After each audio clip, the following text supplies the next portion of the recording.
Olá, amigos do nosso estudo da mediunidade. Tudo bem com vocês? Desejo que sim. Daremos continuidade hoje ao capítulo 8º do livro Nos Bastidores da Obsessão, com a segunda parte, que nós já temos a nossa primeira parte, e como o capítulo era muito extenso, daremos continuidade agora. Nós falamos sobre uma nova visita ao anfiteatro, onde se encontra o mago de Rouen, o Teofrastos, em que a equipe espiritual estava programando uma nova visita até lá. Quem não leu ainda o capítulo 6º, recomendo que retorne até lá, em que trata da visita no anfiteatro, a primeira visita, porque esta já está sendo a segunda, e em alguns pontos elas se parecem muito, tirando alguns complementos, né, de informações que estão sendo trazidas neste capítulo. Então, retornando um pouquinho, nós paramos aqui, onde diz que em face disso, o irmão Saturnino programara um novo encontro espiritual através do médium Moraes, no qual se tentaria uma entrevista com o mago de Rouen, que teria atividades em pauta para a madrugada do dia imediato, no anfiteatro já nosso conhecido, como eu falei, com relação ao capítulo 6º. Então, a hora aprazada, em desdobramento parcial pelo sono, encontramos-nos no recinto das tarefas mediúnicas da nossa casa de oração, conduzidos que fôramos pelo irmão Ambrósio, lá defrontando os demais membros das tarefas em curso, com exceção do irmão Guilherme, que foram recolhidos dias antes a local próprio de repouso e refazimento espiritual. Então, a equipe espiritual estava novamente se encontrando, né, inclusive com alguns membros encarnados, para ir novamente até o anfiteatro, com exceção de Guilherme, que é o perseguidor espiritual, que já havia sido conduzido para o seu tratamento. Então, a gente vai dar continuidade. Eu, em alguns momentos, vou apenas fazer um resumo, porque, como eu falei, é toda uma trama que eu teria que narrar todo o texto. Então, em alguns momentos, eu apenas farei o resumo, tá? Então, eles fazem aquela prece inicial e a caravana estava constituída pelo irmão Glaucus, Saturnino, Ambrósio, mensageiros adestrados em tarefa de tal envergadura, e por nós outros, desdobrados parcialmente pelo sono, que era Petitinga, o médium Moraes e nós. O nós que ele diz é o Manuel Filomeno de Miranda, tá? Que nessa época estava encarnado. E aí eles tomaram um veículo, né, que os levaram lá até a região. Eles tomavam uma espécie de charrete, né, que nós falamos anteriormente, pegaram um veículo, e lá estava, né, um obsessor, né, já no recinto, fazendo toda a cerimônia, dizendo: hoje teremos um espetáculo formidando. Fui informado desde as vésperas, por diligente amigo inteirado das ocorrências daqui, e eu não podia faltar. Necessito de aprender e utilizar os recursos da técnica moderna para fazer justiça. Aqui não é a parte da cerimônia em si, mas os irmãos lá, né, equivocados, vão se encontrando, fazem uma grande reunião para confabularem ideias de fazer justiça com as próprias mãos, né, falando vulgarmente, do ponto de vista de obsessão, de perseguição a pessoas encarnadas. E aí eles ficam rindo sarcasticamente, e outro infeliz perseguidor, que assinalava no faces macilento e desfigurada a condição íntima, ainda grunhiu: o caso de hoje, como outros anteriores, pertence à força da justiça. Então, nós já falamos aqui de justiça, né? Que um queria adquirir as técnicas modernas de fazer justiça. O outro aqui também fala que tudo pertence à força da justiça. Entre nós, a lei tem função punitiva, nada de correção nem piedade. Quem fere será ferido e acabou-se. Então, são processos de vingança. É isso que eu quero deixar bem claro. E eles se acreditam credores, né? eles não se sentem devedores em momento algum. Então, esse é um parênteses que eu quero fazer, porque a gente vê como as características de quando nós estamos encarnados, elas persistem quando nós desencarnamos. Muitas características da personalidade, inclusive aquelas pessoas que são soberbas, que sempre acreditam que estão com a razão, sempre se acreditam merecedoras e credoras de todos os méritos, de tudo aquilo que a vida tem de melhor a oferecer, eles se acreditam plenos credores. Neste caso, depois de desencarnados, eles se sentem como credores e justiceiros a ponto de se sentirem no direito e na autoridade de poder punir alguém, como que se eles tivessem uma força moral superior àqueles que estão sofrendo, né, a perseguição. Desde que são todos devedores, todos. Eles estão agravando as dívidas deles, né, pelo fato de estarem procurando fazer essa justiça com as próprias mãos, pelo fato de estarem tramando esses processos de vingança, e aqueles encarnados que já se encontram no equívoco e ainda por influência deles, agravam também ainda mais os seus equívocos. Então, vejamos como é tudo muito ligado, né? Como existem elos fortíssimos e que uma coisa vai levando a outra. E que na moral da história não existe vítima e perseguidor. Existem sim espíritos devedores, como somos todos, né? Então, uma senhora que se caracterizava pelo desleixo da aparência, com fundas olheiras, narinas arfantes e lábios finos contraídos, de semblante patibular, arengou: eu conheço pessoalmente o infrator que hoje começará a experimentar o rigor da justiça. Estou ansiosa, não percamos tempo, entremos. E aí, né, vão falar, né, sobre todo aquele ambiente que a gente já falou no capítulo 6, né, que é o ambiente do anfiteatro, em que realmente são vibrações extremamente tóxicas, negativas, um ar sufocante, né, em que os espíritos que estão indo lá em tarefa, né, benemérita, sofrem muito, porque eles realmente sentem muito esse choque. E eles necessitam também adensar o seu perispírito, como nós vimos, eles fazem uma assimilação daquele ambiente para adensar o seu perispírito e se tornar camuflado em meio aos outros. E aí, o que Manuel Filomeno de Miranda fala aqui é isso, que o que merece registro é que todos se referem à justiça. Como eu falei, né, eles, esquecidos da própria condição, se tornam juízes dos outros, esfaimados como se encontram de equilíbrios. Então, eles mesmos necessitam de equilíbrio, mas não têm. Enlouquecidos nos desvarios da vindita, estribam-se no falso conceito da justiça com as próprias mãos, derrapando em crimes hediondos que os surpreenderão mais adiante, recebendo-os nas malhas da inexorável lei da evolução. O momento, no entanto, não comportava considerações de tal natureza.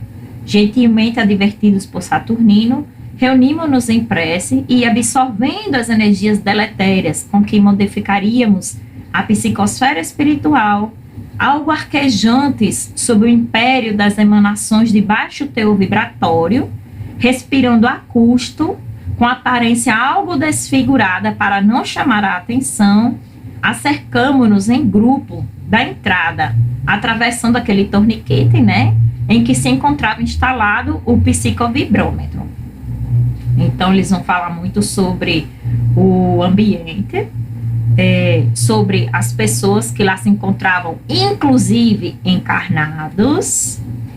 Vejamos, espíritos aclimatados às regiões inferiores de onde procediam antes da reencarnação, ou seja, quando se encontravam no mundo espiritual ainda. No corpo carnal, encontraram elementos grosseiros para se refestelarem, mantendo a sintonia com os que ficaram na retaguarda. Então, eles continuam ligados. Outros, menos avisados, se mancomunaram com as mentes infelizes que pululam em toda parte e nas horas de vigília se nutrem dos pensamentos deprimentes e opressivos derivados dos prazeres animalizantes em que se demoram ali se reunindo nas breves horas de parcial desprendimento pelo sono para darem curso aos apetites mais brutais. Então, aqueles encarnados, né, que possuem vícios dos mais variados, muitas vezes, logo que desprendidos pelo sono físico, eles vêm ao encontro, né, desses afins, dessas almas afins e desses ambientes afins, né? Então, sexólatras inveterados, perturbados das funções genésicas, alcoólatras, morfinômanos, cocainômanos, opiômanos, então, todos aqueles, né, que se encontram realmente em afinidade com aquele ambiente e com aquelas pessoas. E aí eles vão fazendo todo aquele anúncio da chegada do Dr. Theophrastus, né, que tocam clarins, eles chegam, né, de forma bem pomposa, aquela turba, né, toda fazendo aquela algazarra pela chegada dele, e aí um silêncio tumular se abate sobre o anfiteatro. Um ridículo mestre de cerimônias, mais parecido aos antigos bufos das cortes, de rosto duro e encovado, tomou de pequeno microfone e começou a falar. Este é o nosso representante da justiça, falando com o Dr. Theophrastus, né? Disse, entre outras considerações, nos círculos em que nos encontramos. É claro que ele não detém toda a justiça, é serventuário zeloso dos bens da vida, que não podem ser dilapidados impunemente pelos defraudadores da verdade. Então, aqui ele vai tentar mostrar a importância do trabalho do Dr. Theophrastus, que é um justiceiro, né? É alguém que preza pelo bem e pela verdade. Então, vejamos a lavagem cerebral, né? Que era feita em toda aquela turba. E aí fez uma pequena pausa e lembrando das palavras justiça e verdade, sempre se repetindo para tentar mostrar, né, que eles é que estavam fazendo um trabalho, uma tarefa, né, muito importante, uma tarefa de utilidade pública. E aí, isto posto, temos as mãos lavadas de qualquer culpa e segurança íntima de que não somos benignos com uns e severos com outros. Então, querendo mostrar que a justiça deles é igual para com todos. Cada um aqui recebe conforme o seu merecimento. Vejam só, gente, como eles tentam reverter, né, o pensamento de que a cada um segundo as suas obras, só que lá a justiça, quem a realiza são eles. Dispomos de meios de tudo saber e temos uma legião de informantes que fiscalizam os que se demoram no corpo, conquanto ligados à nossa colônia, para que, quando aqui trazidos, quer na roupagem física ou não, possam ouvir de testemunhas devidamente adestradas o relato das suas desditas, como se a própria consciência neles resolvesse falar. Então, aqui eles estão reforçando, dizendo que eles não apresentam nenhum tipo de culpa, porque o que eles estão fazendo é a serviço do bem e da verdade. E aí, tragam o primeiro caso, que toda a narrativa vai ser sobre este caso. José Marcondes Effendi, 21 anos, domiciliado na terra. E aí, lá vem os dois enfermeiros trazendo uma maca, né? Um encarnado, desdobrado, né, no seu corpo espiritual, já que estava em sono físico, e é colocado numa mesa cirúrgica.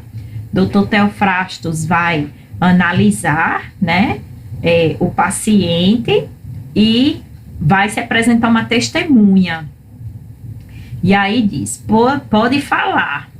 E aí a narrativa, né, é de um homem que se encontrava já com aproximadamente 60 anos, morava no Rio de Janeiro, era casado, viveu nos últimos dias do Segundo Império, como ele fala aqui, né, fazendo até mesmo parte daquela sociedade burguesa, e ele se acreditava feliz na vida conjugal, quando, por insistência da esposa, buscara recreação em férias de dezembro em Petrópolis, que é como todos faziam, né, fugindo à canícula do Rio, que era um hábito que se repetia a cada ano.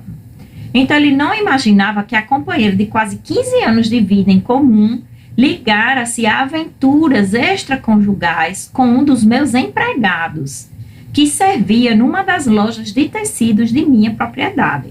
Não tendo filhos, por minha morte, todos os meus bens recairiam nas mãos da viúva. E aí aconteceu, né, a grande trama de que ele foi brutalmente assassinado pelo amante da esposa e com a participação dela, óbvio, né, que foi uma trama que eles realizaram.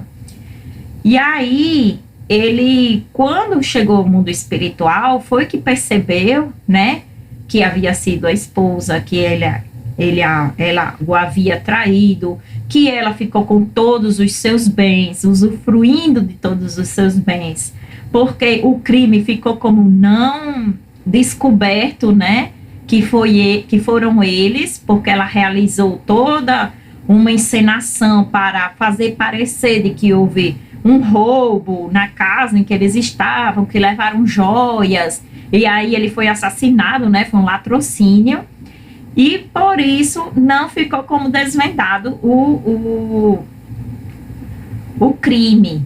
E aí foi que ele ficou mais revoltado ainda, né? Então ele começou a vigiá-la, né, a persegui-la, e ele foi percebendo que os anos foram se passando e ele se encontrava naquela situação de ódio e de desejo de vingança. E foi quando ele, então, começou a ignorar, né, que a situação, o tempo e espaço onde é que ele se encontrava, né?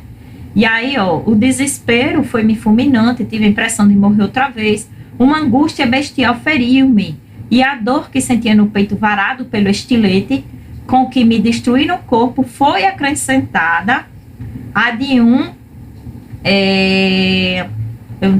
perdão, não estou entendendo que palavra é essa, que me queimava e requeimava, até que louco perdi a noção do tempo, de lugar, de tudo. Refocilei em regiões indescritíveis, por quantos anos não poderia dizê-lo. Há poucos anos senti uma força que me arrancou do inferno em que me demorava e subitamente recobrei alguma lucidez, descobrindo-me diante de um jovem de 10 anos aproximadamente, ou seja, já um menino. Ele não viu mais a mulher, simplesmente ele, nessa situação que se encontrava, ele não se recorda bem o que é que aconteceu, e aí ele se viu fortemente ligado a um homem, a um jovem de aproximadamente 10 anos, porque de imediato nutria incomparável horror. Elos poderosos me atavam ao estranho corpo juvenil, e vinculado ao lar em que vivia, comecei a compreender que aquele corpo, por sortilégio demoníaco que me escapava, porque ele não sabia da lei da reencarnação, né? Ele não compreendia que ela poderia ter desencarnado e já reencarnado, né, novamente, né, em todo esse tempo que ele passou naquela situação, ocultava a adúltera. Naquele corpo estava ela, agora revestida de nova forma, como que mascarada para continuar a fugir à sanção que merecia. Então, para ele, ela não tinha sofrido, né, a justiça, a punição. E aí ele fala, né, que não sabia, não compreendia a lei de retorno, e ele procurou, né, o doutor Teofrastos para pedir orientação de como ele poderia fazer o seu processo de vingança junto àquela criança, aquele jovem. E aí foi que aconteceu. Quando ela ainda na vida anterior, né, que ela foi a esposa dele, o seu amante depois a abandonou. E ela ficou na miséria, porque ele levou todos os bens, e ela passou a viver uma vida totalmente deturpada, né? Caiu na boemia, se perdeu moralmente, terminou de se perder moralmente. A verdade foi essa. E aí, o seu corpo hoje veio como um homem. E ele necessitaria, então, superar, né, tudo aquilo que havia feito anteriormente. E aí, o que é que o doutor Theophrastus viu como uma boa ideia? Era incentivar, né, com que quando ele amadurecesse sexualmente, ficasse confuso, né? Então, em pleno amadurecimento das faculdades sexuais, sob a rigorosa assistência de um hipnotizador destacado pelo Dr. Theophrastus, foi fácil modificar-lhe o interesse e inclinar-lhe a libido em sentido oposto ao da lei natural. Então, aqui nos faz entender que, através do Dr. Theophrastus e de um processo de hipnose, começaram a incentivar uma homossexualidade naquele jovem, já que o seu corpo era masculino, produzindo irreparável distonia nos centros da emoção. Então, ele começou a ficar desequilibrado, confuso, né? Daí por diante, associei-me à sua organização física e psíquica, experimentando as sensações que lhe eram agradáveis. E criamos um condicionamento em que os nossos interesses agora passaram a ser comuns. Tão fortemente me liguei à sua vida que o ódio se converteu em estímulo de gozo, emanando-nos em processo de vampirização, em que me locupleto e através do qual adestruo, atirando-a cada vez mais em charco mais vil, até que o suicídio seja sua única solução. Gente, eu recomendo fortemente que vocês leiam totalmente esse capítulo, porque aqui eu só trago os principais trechos e tem complementos de informações muito importantes. Então, aqui nós vemos uma homossexualidade estimulada para que aquele jovem se desequilibrasse emocionalmente, ficasse confuso, para que ele caísse moralmente de tal forma que ficasse totalmente ligado, né, àquela região inferior que aqueles espíritos obsessores se encontravam.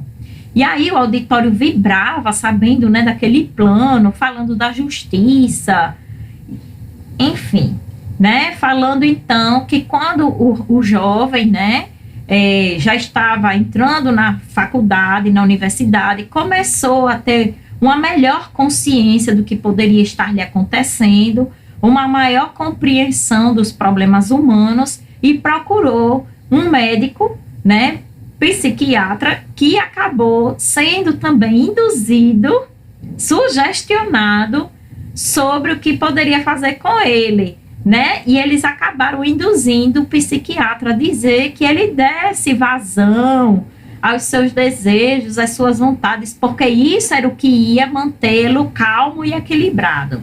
Que aquilo eram tabus que precisavam ser quebrados, né, que podia dar vazão a tudo aquilo. Então, dessa forma, eles conseguiram continuar com a sua trama de vingança. Depois, uma pessoa que era ligada ao centro espírita disse que talvez aquele jovem estivesse passando por um processo obsessivo e o encaminhou para um centro.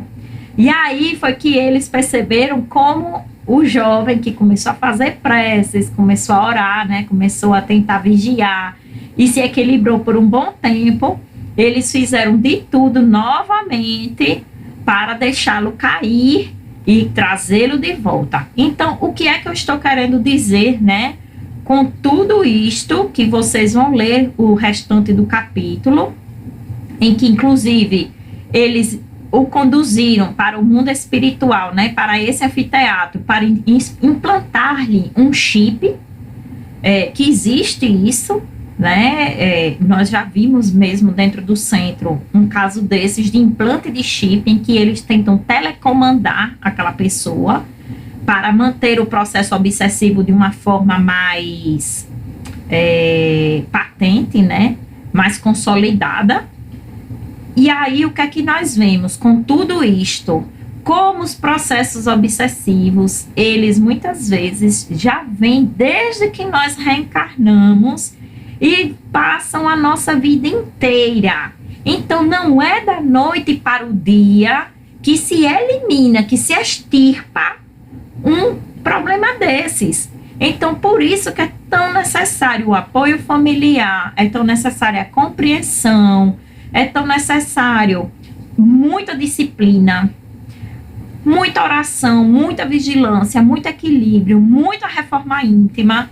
Então, é um conjunto que faz com que haja um tratamento mais seguro e que possa realmente ter um resultado satisfatório. E aí, né, Manuel Filomeno de Miranda ficou lá cheio de ideias, né, pensando em perguntar o que era aquilo, como é que podia fazerem, né, inclusive a implantação de uma célula fotoelétrica para conduzir melhor, né, o processo obsessivo. E no próximo capítulo, eu acredito que será mais bem explicado tudo isso. Então, meus amigos, eu espero que tenha ficado bem compreendido, né, este capítulo que era bem extenso, mas que é tão importante, né, dentro de toda essa obra. E desejo realmente que vocês leiam por completo para ficarem bem informados. Então, até a próxima e um forte abraço. Tchau, tchau.